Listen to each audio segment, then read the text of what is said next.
નમસ્તે વિદ્યાર્થી મિત્રો, કેમ છો બધા? મજામાં? તો વિદ્યાર્થી મિત્રો, ફરીવાર એકવાર આપણે ઓનલાઈન પાછા ભેગા થયા છીએ પરિસ્થિતિઓને આધીન. તો વિદ્યાર્થી મિત્રો, આપણે જે આ તો આપણો ઓનલાઈન લેક્ચર જે છે એ પહેલો ફર્સ્ટ લેક્ચર થશે.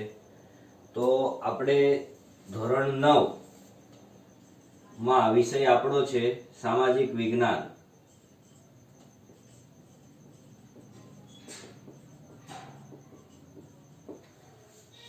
એમાં આપણે જ્યારે ભણતા એ સમયની અંદર આપણે યુનિટ નંબર જે છે 17મો આપણે શરૂ કરેલું કે જેનું નામ હતું કુદરતી વનસ્પતિ.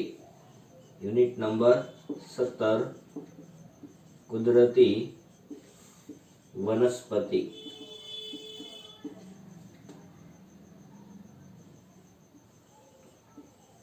તો આપણને યાદ છે કે કુદરતી વનસ્પતિ જે છે એમાં અલગ અલગ પ્રકારની આબોહવા જે છે, સૂર્યનો પ્રકાશ જે છે, પછી ભૌગોલિક એટલે કે જમીન સીમા છે, હવા છે, તમામ પ્રકારની જે અસર જે છે એ કુદરતી વનસ્પતિ ઉપર થતી હતી.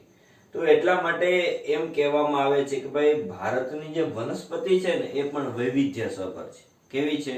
વૈવિધ્યસભર. તમે જોજો કે આપણે જ્યાં રહીએ છીએ ત્યાંની વનસ્પતિ જે છે, પછી જેમ જેમ આપણે ઉત્તર ભારત તરફ ખસતા જશું તો ઉત્તર ભારત તરફ જેમ આપણે ખસતા જશું એમ આપણે ઉષ્ણ કટિબદ્ધમાંથી સમશીતોષ્ણ કટિબદ્ધમાં આપણે પ્રવેશ કરીએ.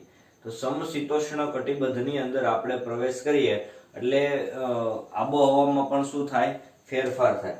એમાં મેં તમને વાત કરેલી કે આ આપણી શું છે? પૃથ્વી. બરોબર. આ જે પૃથ્વી છે એને આડા બે ભાગ પાડું. કેટલા ભાગ પાડ્યા? આડા ભાગ. તો આડા જે ભાગ પાડ્યા એટલે આપણે એને નામ શું આપ્યું? અક્ષાંશ. અનો પ્રાસ, આડી રેખા અ અને અક્ષાંશ એટલે એ રીતે આપણે યાદ રાખવાનું. જેનું નામ શું છે? વિષવવૃત્ત. નામ શું છે એનું? વિષવવૃત્ત. એનું શું છે? નામ છે. તો વિષવવૃત્ત જે છે એની ઉપર 23.5 એટલે કયું આવેલું છે? કર્કવૃત્ત. કયું આવેલું છે? કર્કવૃત્ત. વિષવવૃત્તની દક્ષિણે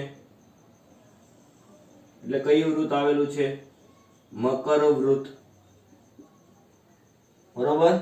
તો જે કર્કવૃત્ત અને જે મકરવૃત્ત જે છે બે, બરોબર, એ જે બંને વચ્ચેનો જે ભાગ છે જેને શું નામ આપવામાં આવેલું છે? ઉષ્ણ કટિબદ્ધ નામ આપવામાં આવેલું છે. શું નામ આપવામાં આવેલું? ઉષ્ણ કટિબદ્ધ. તો આપણો ભારત જે છે અહીંયા આવેલો છે. આ આપણો શું છે? ભારત દેશ છે. બરોબર. અને ભારત દેશની મધ્યમાંથી કયું વૃત્ત પસાર થાય છે? કર્કવૃત્ત. આ આપણો ભારત દેશ નાનો અમથો. તો આપણો ભારત દેશની મધ્યમાંથી કયું વૃત્ત પસાર થાય છે? તો કર્કવૃત્ત. બરોબર. તો એનો મતલબ એમ કે આપણે રહીએ છીએ, ક્યાં રહીએ છીએ? અહીંયા ગુજરાતમાં. તો ગુજરાતનો જે ઉત્તરનો જે ભાગ છે, ઉત્તર ગુજરાત, કચ્છ છે, પાટણ છે, એ બધામાંથી કર્કવૃત્ત શું થાય છે? તો કે પસાર થાય છે. બરોબર. તો આજે એમાંથી જે પસાર થયો એની ઉપરની બાજુ જોઈએ તો હજી ભાગ પાડીએ તો અહીંયા છે એક ભાગ પડે જે 66.5 નો શું બનાવે છે? ખૂણો 5. તો એ જ રીતે અહીંયા. તો આ બે વચ્ચેનો જે ગાળો જે છે જેનું નામ શું છે? સમશીતોષ્ણ. શું નામ આપ્યું? સમશીતોષ્ણ. એ જ રીતે અહીંયા પણ નામ શું આપ્યું? સમશીતોષ્ણ. બરોબર. તો આ સમશીતોષ્ણ અને આ જે ઉપરનો ભાગ છે કેવો આવે પછી? શીત કટિબદ્ધ. કયો આવશે? શીત. પુષ્કળ પ્રમાણમાં બરફ જ હોય ત્યાં. બરોબર. પુષ્કળ પ્રમાણમાં ઠંડી. તો આપણે અહીંયા રહીએ છીએ છતાં પણ આપણે આબોહવા શિયાળો, ઉનાળો, ચોમાસું એમાં શિયાળાની ઋતુ આપણે અનુભવીએ છીએ. શા માટે? કારણ કે સૂર્ય જે છે એ ક્યાં જાય છે? કર્કવૃત્ત તરફ. બરોબર. સૂર્ય જ્યારે સીધો આપણા જે સૂર્ય જે છે આ સૂર્ય છે સમજજો, બરોબર, કર્કવૃત ઉપર સીધા એના કિરણો પડતા હોય એક પ્રકારની આ કેવી છે લાઈટ જ છે. લાઈટ આમ પાડું તો સીધા પ્રકાશ આની ઉપર પડે, બરોબર, તો એ શું થયું ત્યાં ગરમી વધારે હોય તો મકર વૃત તરફ શું હાલતું હોય, શિયાળો હાલતો હોય. એ જ રીતે સૂર્ય ધીમે ધીમે તરફ ક્યાં ખસતો જાય, મકર ઋતુ ઉપર. અહીંયા ઉનાળો હાલતો હોય ત્યારે અહીંયા આપણે શું ચાલતું હોય છે તો કે શિયાળો. તો આ રીતે અલગ અલગ પ્રકારના જે કર્કવૃત જે છે શા માટે આનું નિર્માણ થયું, આ તો બધું કાલ્પનિક છે. કેવું છે, કાલ્પનિક, કારણ કે પૃથ્વી જે છે સીધી નથી ફરતી, કેવી છે આ રીતે આમ ફરેલી નમેલી છે, બરોબર, જે 66.5 નો શું બનાવે છે, ખૂણો બનાવે છે, બરોબર. એના કારણે અલગ અલગ પ્રકારની આબોહવા જે છે એમાં પાછો સૂર્ય મેન, સૂર્યના આધારે જ આ બધી શું થાય છે, રચના થાય છે. એટલે જેમ જેમ આપણે ઉત્તર તરફ ખસતા જશું એમ ઠંડીના પ્રમાણમાં શું થતો જશે, વધારો. એટલે જો દક્ષિણ ભારત, તમિલનાડુમાં આટલી બધી ઠંડી નહીં પડે, શા માટે? એ જ રીતે ધીમે ધીમે ધીમે ધીમે ઉપર તરફ તમે જતા જ જશો ઠંડીના પ્રમાણમાં શું થશે, વધારો. આપણું ગુજરાતની ઉપર આવ્યું રાજસ્થાન, એની ઉપર જાય એટલે પંજાબ, એની ઉપર આવ્યું એટલે ડાયરેક્ટ શું આવી જાય, જમ્મુ અને લદ્દાખ આવી જાય. કેવો પ્રદેશ છે, બરફ આચ્છાદિત પ્રદેશ બધા છે કે નહીં? તો જેમ જેમ તમે ઉપર જતા જશો એમ તાપમાન કેવું થતું જાય, ઓછું થતું જશે. કેવું થતું જશે, ઓછું. તો એની અસર જે છે આપણા માનવ જીવન ઉપર પડે કે નથી પડતી? જો આપણા પહેરવેશ છે, આપણા ખોરાક ઉપર આની અસર પડે કે નહીં? તો કે આ પડે છે, સ્વાભાવિક છે, પડે. તો આ બધી જે કાંઈ અસર આપણા માનવ જીવન ઉપર પડતી હોય તો એને જ આધીન કુદરતી વનસ્પતિમાં પણ એની શું થાય છે, અસર પડે. તો જેમ માનવી દ્વારા જેવી અસર થતી હોય તો એ જ રીતે વનસ્પતિ ઉપર પણ શું થાય છે, અસર થાય છે. શું થાય છે, અસર. તો આવી બધી જે કાંઈ વનસ્પતિઓ જે છે, બરોબર, એ અલગ અલગ પ્રકારની, એના આપણે શું જોયેલા તો કે પ્રકાર જોયા હતા. તો આ રીતે વિદ્યાર્થી મિત્રો કે ભૂપૃષ્ઠના અલગ અલગ જે છે એ વનસ્પતિ ભૂપૃષ્ઠના આધારે જોવા મળે. પછી જમીન જે છે, જેવી અલગ અલગ જમીન જે છે એના આધારે જોવા મળે, તાપમાનના આધારે જોવા મળે છે. જેવો સૂર્યપ્રકાશ, જ્યાં સીધો સૂર્યપ્રકાશ પડે છે, બરોબર, ત્યાં પણ વનસ્પતિ અલગ છે. જ્યાં ઓછો સૂર્યપ્રકાશ પડે છે ત્યાં પણ વનસ્પતિ કેવી છે, અલગ જોવા મળે છે. વરસાદનું પ્રમાણ જ્યાં સૌથી વધારે છે, બરોબર, ત્યાં પણ વનસ્પતિ ઓછી છે. જ્યાં વરસાદનું પ્રમાણ નહિવત પ્રમાણમાં ઓછું જોવા મળે છે ત્યાં પણ વનસ્પતિ અલગ છે. જ્યાં ભેજવાળું વાતાવરણ છે ત્યાં વનસ્પતિ અલગ. જ્યાં ભેજ ન હોય એટલે આબોહવા, હવા જે છે ખંડીય આબોહવા જે છે અને સમ આબોહવા, બરોબર, એ બે પ્રકાર.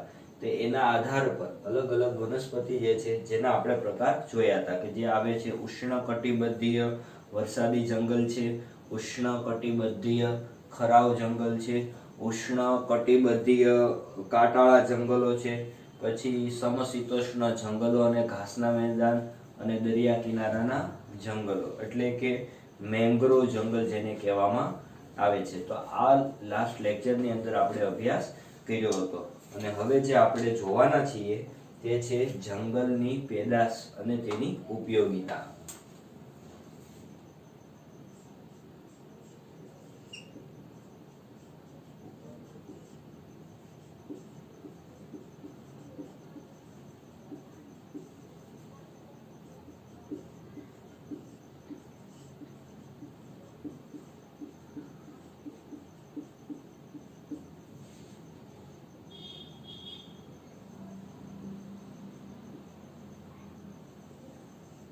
જંગલની પેદાશ અને તેની ઉપયોગિતા. તો જંગલની પેદાશ અને તેની ઉપયોગિતા એટલે શું? તો કે કઈ કઈ પ્રકારની વનસ્પતિઓ જે છે એનો ઉપયોગ શું છે તેના વિશે આપણે આમાં વાત કરવાના છીએ યુનિટની અંદર. કેમ કે આપણે અત્યાર સુધી જંગલોના વિશે અમુક માહિતીઓ હતી આપણી પાસે, બહુ ડિટેલ્સમાં આટલી બધી આપણી પાસે માહિતી હતી નહીં. તો હવે આપણને અલગ અલગ ખ્યાલ આવશે. ભાઈ જંગલનું તો મહત્વ ખૂબ જ વધારે છે. આપણે ઘણીવાર બધા વૃક્ષારોપણ કરતા હોય, શાળા કોલેજોની અંદર આપણને કહેતા હોય છે ભાઈ વૃક્ષ હશે તો આપણે બધા હશું, બરોબર, વૃક્ષ છે વરસાદ લાવશે, વૃક્ષ આપણને ઓક્સિજન પૂર્ણ પાડે છે, વનસ્પતિ, બધા તમામ પ્રકારના વૃક્ષ. એની સાથે સાથે ઘણી બધે વૃક્ષ જે છે ઔદ્યોગિક ક્ષેત્રે પણ ઉપયોગ કરતા હોય છે. તો કઈ રીતે? તો જોઈએ આપણે. જંગલો માનવ જાતને અનેક રીતે ઉપયોગી છે. જંગલ જેટલા છે બરોબર, દરેક માનવી માટે ક્યાંક ને ક્યાંક તો શું છે, ઉપયોગી તો છે જ તે. જંગલોમાંથી મળતું ઇમારતી જે લાકડું જે છે, સાગ, સાલ, ફર્નિચર બનાવવા માટે કામ લાગે છે. એટલે શું કહે છે? તો કે સાગનું લાકડું. કયું લાકડું? સાગ અને સાલનું જે લાકડું જે જંગલોમાંથી મળે છે બરોબર, એમાંથી શું બને છે? તો કે ફર્નિચર. તો એનો મતલબ એમ થઈ ગયું, ફર્નિચર શેમાંથી બને છે? ફર્નિચર શબ્દથી તો આપણે બધા પરિચિત જ છીએ બરોબર, સાગ અને સાલના લાકડામાંથી. સાગ અને સાલનું જે લાકડું જે છે એમાંથી શું બનાવવામાં આવે છે? ફર્નિચર બનાવવામાં આવે છે. તો આપણને ખ્યાલ હોય કે આપણા ઘરમાં તે ક્યાંક ને ક્યાંક ફર્નિચર હોય જ તે સાગ અને સાલ બરોબર. અત્યારે તો એ સાગ અને સાલના લાકડા જે છે એ ઓછા નહીવત, એની કિંમત કેવી હોય? વધારે હોય.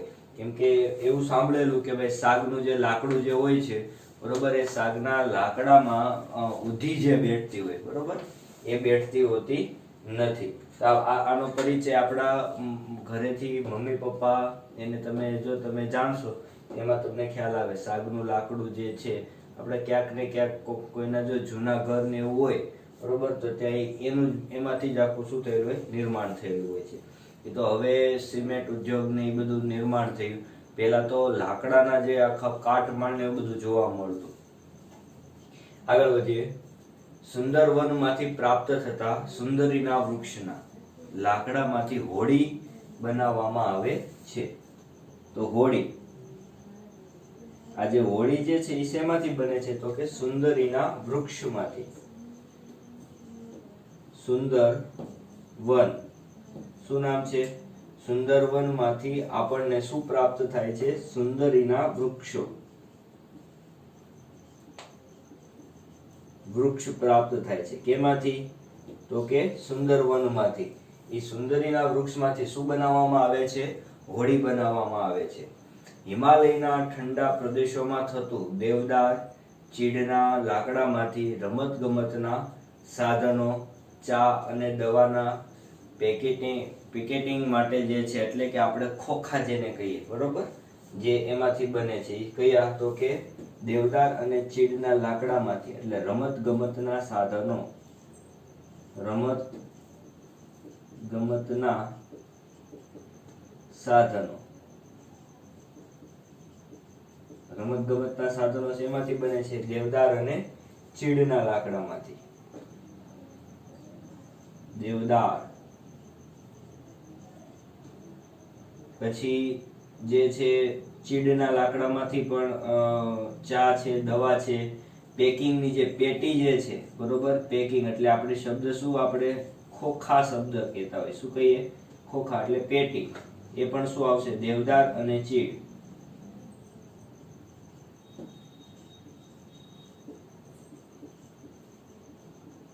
બરોબર, આ આપણા માટે અગત્યનું રહેશે.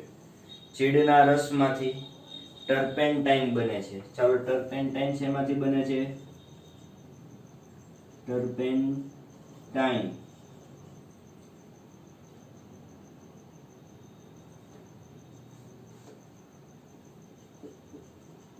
ચીડના રસમાંથી. ચીડના રસમાંથી શું બને છે? તો કે ટર્પેન્ટાઇન બને છે. ચંદનમાંથી સુગંધી તેલ.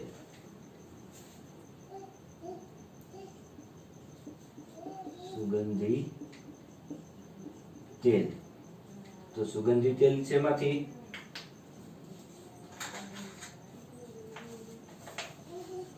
આપણને ખ્યાલ છે કે સુગંધી જે તેલ જે છે મિત્રો, એ ચંદન જે છે શું છે? સુગંધી લાકડું જે છે બરોબર,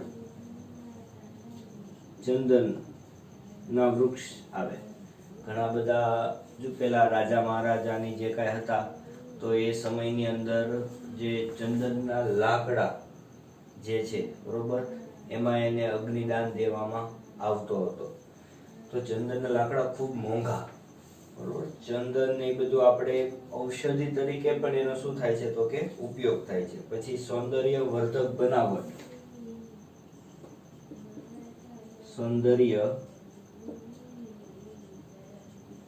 વર્ધક, સૌંદર્ય વર્ધક બનાવટ, એ પણ શેમાંથી? ચંદન. નથી આપણે સાંભળતા ભાઈ કોઈ પણ ટ્યુબ હોય, ક્રીમ હોય, મોઢે લગાવવાની હોય, કોઈ બોડી લોશન હોય અથવા સાબુ હોય, તેમાં શેનો ઉપયોગ કરતા હોય છે? ચંદનનો ઉપયોગ કરતા હોય છે. પછી વાંસમાંથી ટોપલા, ટોપલી, રમકડા, ગૃહ સુશોભનની ચીજો બનાવવામાં આવે છે. એટલે ટોપલા, ટોપલી, રમકડા,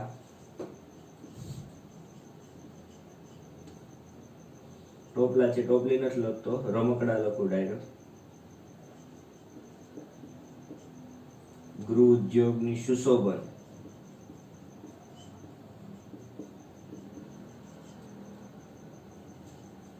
સુશોભન શેમાંથી? તો કે વાંસમાંથી. બરોબર, આ જે વાંસ જે આપણે વાંસ તો આપણે જોયેલા જે ઉભા ઉભા લાંબા લાંબા આવે, બરોબર, એમાંથી ઘણી બધી અલગ અલગ પ્રકારની વસ્તુઓ બનતી હોય છે. પછી આ સિવાય છે લાખ છે, રાળ છે, ગુંદર છે, રબર, મધ, નેતર જેવી અન્ય ઘણી બધી આપણને જંગલોમાંથી અન્ય પેદાશો આપણને મળતી હશે. અને અન્ય પેદાશો ઘણી બધી, એના આપણને ઉપયોગ પણ કેવા હશે? ઘણા બધા. તો તમારે બધાએ મને કોમેન્ટ બોક્સની અંદર આનો જવાબ મને લખજો કે ભાઈ ઘણી બધી વન્ય પેદાશો જે છે, વનસ્પતિ છે, એનો કઈ કઈ રીતે આપણે ઉપયોગ કરતા હોઈએ છીએ. બરોબર. પછી આવે છે કે આંબળા છે, બહેડા, હરડે, અશ્વગંધા, આ બધી વનસ્પતિ તરીકે આપણે એનો શું કરીએ છીએ? ઉપયોગ. આ તમે એક લખી નાખજો, આપણે વન લાઇનર માટે આ કેવું છે? ખૂબ અગત્યનું રહેશે. જવા દઉં છું આને.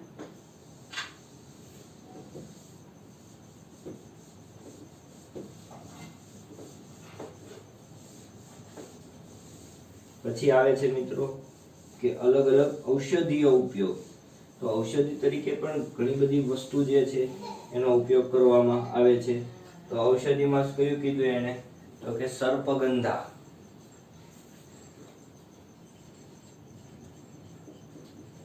સર્પગંધા નામની જે ઔષધિ છે એ લોહીના ઊંચા દબાણના રોગની શું છે? તો કે સારવાર. લોહીના ઊંચા દબાણના રોગની સારવાર. બરોબર. કઈ ઔષધિ? તો કે સર્પગંધા. જેને જે તકલીફ હોય લોહીના ઊંચા દબાણની, બરોબર, એના માટે બેસ્ટમાં બેસ્ટ ઔષધિ એટલે કઈ થશે? તો કે સર્પગંધા થશે. પછી આવે લીમડો. તો લીમડો છે જીવાણુ પ્રતિરોધક તરીકે, જીવાણુ પ્રતિરોધક તરીકે આપણે એનો શું કરીએ છીએ? ઉપયોગ. હવે લીમડાની તો ઘણી બધી, એની અંદર લીમડો તો આપણને ખ્યાલ હોય તો પેલા કોઈને કોઈ વાગી ગયેલી વસ્તુ હોય, કોઈને રૂજ ન આવતી હોય, કોઈને ઇન્ફેક્શન ન થાય, બરોબર, એમાંથી આપણે શું કરીએ? લીમડાના જે પાન હોય છે એને વાટી નાખે, અને જ્યાં વાગ્યું હોય ત્યાં શું કરી નાખતા હોય? આપણે લેપ કરતા હોય છે. શા માટે? તો કે અન્ય જે જીવાણુઓ જે છે એ એકત્રિત થાય નહીં. જીવાણુ પ્રતિરોધક છે, બરોબર, એટલે ઝડપથી આપણને શું આપે છે? તો કે રૂજ આપે છે. લીમડો બહુ એટલે બહુ ઉપયોગી આપણા માટે. એક પ્રકારનું ભગવાનનું વરદાન લીમડો. એની સાથે ગળો લઈ લઈએ. લીમડાની જે લીમડો જે હોય છે એની સાથે એક વેલ ચડે, બરોબર, જેનું નામ શું હોય છે? ગળો. શું નામ છે? ગળો. કોની સાથે હોય? જ્યાં લીમડો હોય ત્યાં જ ગળો જોવા મળતી હોય. તાવ છે, સાંધાના દુખાવા છે, તાવ, સાંધાના દુખાવા. પછી મધુપ્રમેહ, આ માટે શું છે? એ ઉપયોગી છે. તો તો આપણે વારે વારે આ સમસ્યાથી ઘણા બધા આપણે ખુદ હોઈ શકીએ, આપણા પરિવારમાંથી હોઈ શકીએ, આપણા કુટુંબમાંથી હોઈ શકીએ, બરોબર. જો તાવ તો નોર્મલી વસ્તુ હવે થઈ ગયેલી છે બધા માટે, પણ એ છે કે તાવને મટાડવા માટે જે ઔષધિ એટલે બેસ્ટમાં બેસ્ટ કયું છે તો કે ગળો. સાંધાના દુખા એટલે જેમ આપણી ઉંમર મોટી થતી જાય એમ જેમ જેમ આપણે 50ની અપ જતા જાય વર્ષની અંદર, એટલે આપણી અંદર પણ ઘણા બધા ફેરફાર થાય. કેલ્શિયમ જે નવું નવું બને છે એ પણ શું થઈ જાય પછી બંધ થઈ જતું હોય છે. તો આ બંધ થઈ જાય પછી શેની શરૂઆત થાય? સાંધાના દુખાવાની શરૂઆત થાય. કેલ્શિયમની શું કહેવાય? ઉણપ કહેવાય. તો આવી જે ઘટના બને તો એના માટે બેસ્ટમાં બેસ્ટ કયું કહેવાય? ગળો કહેવામાં આવે છે. પછી મધુપ્રમેહ એટલે ડાયાબિટીસ, તો ડાયાબિટીસ વાળાને તો ખાસ અગત્યનો ગળો, બરોબર. આગળ પછી આવે તુલસી.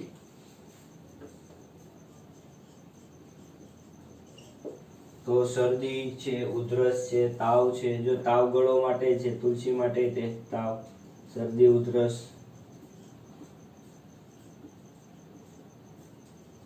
તો જ્યારે જ્યારે શરદી ઉધરસ થાય તો એ મટાડવા માટે બેસ્ટમાં બેસ્ટ શું રહેશે કે જે બધાના ઘરે જોવા મળે, બધાના ઘર આંગણે હોય જ તે શું તો કે તુલસી. તો જ્યારે જ્યારે શરદી સતત થઈ ગયેલી હોય, ઉધરસ કન્ટિન્યુ આવતી હોય ત્યારે તુલસીના પાન જે છે બરોબર એ તમે મોઢામાં ચાવ્યા રાખવાના, એટલે ઓટોમેટિક અમુક સમય પછી શું થઈ જાય? બંધ થઈ જતું હોય છે, બરોબર. તાવ, શરદી અને ઉધરસ. ક્યારેક ઘણીવાર એવી ઘટના બનતી હોય કે એકલી તમને વોમિટિંગ જેવું થતું હોય, બરોબર. તો એના માટે બેસ્ટ કયું રહેશે? તુલસી કહેવાય, બરોબર. એટલે તુલસીના પાન જે છે બરોબર, ઘણા બધા તેવા છે કે ઘણા બધા પાન ભેગા કરીને વાટી નાખે, બરોબર, પાણીની સાથે ઉકાળે અને પછી એ ઉકાળો એ શું કરે? પી જાય, બરોબર. તો પણ સારામાં સારું છે. પછી એની સાથે એક શરદી ઉધરસમાં એક બીજું એક નામ છે, નામ તો યાદ નથી આવતું, યાદ આવે એટલે હું તમને જોડે કહી દઈશ. અર્જુન સાડળ. શું નામ છે? અર્જુન સાડળ. શેના માટે? તો કે હૃદય રોગની સારવાર માટે. જે હૃદય રોગી છે, હૃદય રોગની સારવાર, તો આ હૃદય રોગની સારવાર માટે કઈ ઔષધિનો ઉપયોગ થાય છે? તો કે અર્જુન સાડળનો ઉપયોગ થાય છે. પછી આવે બીલી. વાત અને કફ, બરોબર. વાત, કફ, દોષ. તો બીલી જે છે આપણે ભોળાનાથને જે બીલી પત્ર ચડાવીએ ને એ જ બીલીની અહીંયા શું કરેલી છે? વાત કરેલી છે. તો બહુ બેસ્ટમાં બેસ્ટ વાત અને કફ. તો આયુર્વેદિક એવું કહે છે કે આપણા શરીરની અંદર જે કાંઈ રોગ થાય છે બરોબર એ 3ના કારણે જ થાય છે. રોગ આપણે અલગ અલગ ઘણા બધા સાંભળતા હોય, એ શેના કારણે થાય? મૂળ જે એનું કારણ છે ને 3: વાત, પિત્ત અને કફ, બરોબર. વાત એટલે જે કાંઈ સવારનો જેને પ્રોબ્લેમ હોય તે, પિત્ત એટલે બપોરનો પ્રોબ્લેમ હોય, અને કફ એટલે રાતનો પ્રોબ્લેમ. કફ જો રાત્રે હોય ને એટલે આપણે જામી જાય. ક્યારે થાય? રાત્રે જ થાય, બરોબર. વાત જે છે એ સવારનું, પિત્ત જે છે એ બપોરનું, જેને અપચો રહેતું હોય છે, ભોજન પચતું નથી, બરોબર. તો એ બધાને શેની પ્રશ્ન હોય? તો કે પિત્તનો પ્રશ્ન હોય છે. તો પિત્તને દૂર કરવો એટલે ટોટલ આ 3ના કારણે જ બધા રોગોનું શું થયેલું છે? નિર્માણ. આવું શું કહે છે? તો કે આયુર્વેદિક કહે છે. તો વાત અને કફ બે માટે ખાલી બીલી જ કીધું. તો બેસ્ટમાં બેસ્ટ. કોઈને ઘર આંગણે ન હોય, ક્યાંય મળે નહીં, તો ભોળાનાથને ત્યાં હોય જ તે, બરોબર. એ બીલી લઈ લેવાના. એના બિલ્લા આવે. બીલી કોઈ પણ વનસ્પતિના શું હોય? કોઈક ને કોઈક ફળ તો એના હોય જ તે. તેને જે બિલ્લા જે છે બરોબર એ પાકેલું હોય તો તમે એને કોઈ પણ રીતે તમે એને તોડી નાખો, પછી એનું જ્યુસ બનાવો, એ જ્યુસ તમે પી જાઓ તો પણ આ બે જે પ્રોબ્લેમ જે રહેતો હોય એ શું થઈ જાય? નષ્ટ થઈ જતો હોય. અને નહીતર તો બીલી તો છે જ તે. બીલીને વાટી નાખવાના, બરોબર, ગરમ કરી નાખો, કટકા કરી નાખો, પછી એ પાણી જે છે તમે પી જવાનું નળના કોઠે. સારામાં સારું આ બે તકલીફ શું થઈ જાય? ઓટોમેટિકલી દૂર થઈ જશે. એટલે આ બે તકલીફ દૂર થઈ જાય એટલે ઘણી બધી તમને શું મળી જશે? તો કે રાહત મળી જતી હોય. પછી આવે છે હરડે. તો હરડે જે છે એ કબજિયાત, વાળ અંગેના રોગ.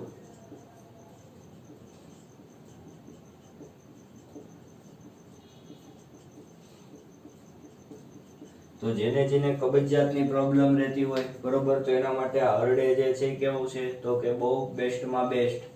બરોબર, હરડે જે છે આપણને મળે નહીં, ક્યાંથી ગોતું? મેડિકલમાં બધી વસ્તુ શું હોય?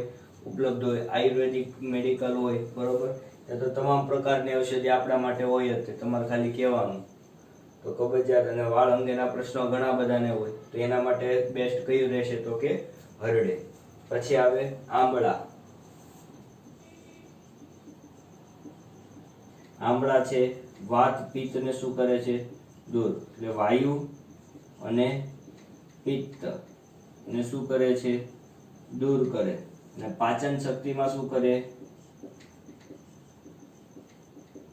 વધારો કરે છે. પાચન શક્તિમાં શું કરે? વધારો. ખાલી આંબળા જ તે હવે આવે જ તે આંબળા બરોબર, બેસ્ટમાં બેસ્ટ. એટલે ત્રણેય આવી ગયું, વાત, પિત્ત અને કફ. એટલે બે જ વસ્તુ, બીલી અને આંબળા. એનાથી તમારા તમામ પ્રકારના રોગ શું થઈ જાય? જડમૂળમાંથી દૂર થઈ જાય. પછી આવે કરંજ. કરંજ જે છે એ ચામડીના રોગો માટે, દાંત, પેઢા ની જેને પ્રશ્ન રહેતો હોય બરોબર, દાંત દુખતા હોય, પેઢા જેને વારે વારે આવી જતા હોય, અમુક ચામડીના રોગો રહેતા હોય, તો કરંજનું શું આવે? વૃક્ષ આવે. એનું દાંતણ પણ બધા કરતા. આપણા જે મોટા લોકો જે હોય વડીલ, એને પૂછ્યું કરંજ શું છે બરોબર, એમને ખ્યાલ જ હશે. તો એ જે આ જે તમામ પ્રકારની જે તકલીફો જે છે બરોબર, આ બધી એવી વસ્તુ છે આપણને ક્યાંક ને ક્યાંક જોવા મળતી હોય એવી. અને ઘણા અમુક છે જે સર્પગંધા છે, અર્જુન સાદળ છે બરોબર, આ બે વસ્તુ જે છે એ ઓછી જોવા મળે, પણ મેડિકલમાં તો હોય જ તે. આયુર્વેદિક મેડિકલમાં બરોબર, ત્યાંથી પણ આપણને મળી રહેતી હોય છે. તો આ ઉપરાંત ખાખરાના પાનમાંથી પતરાળા અને પડિયા બને છે. ખેરના લાકડામાંથી કાથો બને. આ બોક્સમાં લઈ લેજો, આ વન લાઈનર સ્વરૂપે પૂછાય છે. ટીમરૂના પાનમાંથી બીડી બનાવવામાં આવે છે બરોબર, એને બોક્સમાં લઈ લેજો.